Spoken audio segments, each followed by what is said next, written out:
I think it's pretty safe to say, for the most part, that most people are pretty comfortable with the STAR format of answering a behavioral based interview. But I have an extra tip for you today to add to that STAR format that can really help push your answer up a little bit higher and hopefully make you rank a little bit higher on your behavioral based interviews for your engineering positions that you're applying for, whether that's an internship, an entry level position, etc. So, most people are familiar with the STAR format. STAR stands for you answer the problem stating the situation or task that you were in, the actions that you took to accomplish that task, and the results of the actions that you took.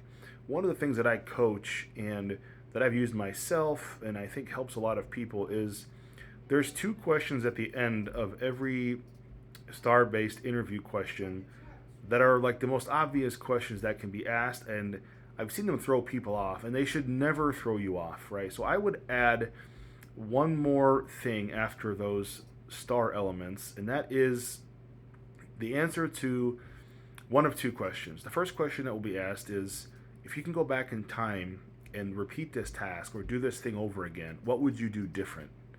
And the second question is, what was your major takeaway, right? Like, I've heard these asked so many times on interview panels, being interviewed, and those two things sometimes trip people up, or they don't give a very strong answer for them, let's say. So this is a tip for you. Think about those things when you're preparing all your star interview examples and you're going through all your content. Add whatever you need to add, LL at the end for lessons learned, or GB, go back in time, whatever, right? Every single example that you give, try to already have thought through these two questions. What's your biggest takeaway, lesson learned? So that could be the biggest technology that you learned, something that you learned that you didn't know going in.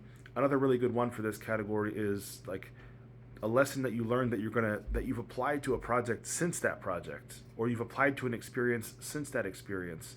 Or even if you haven't had a chance to yet, you could mention something that you plan or you think will be useful in the future, right?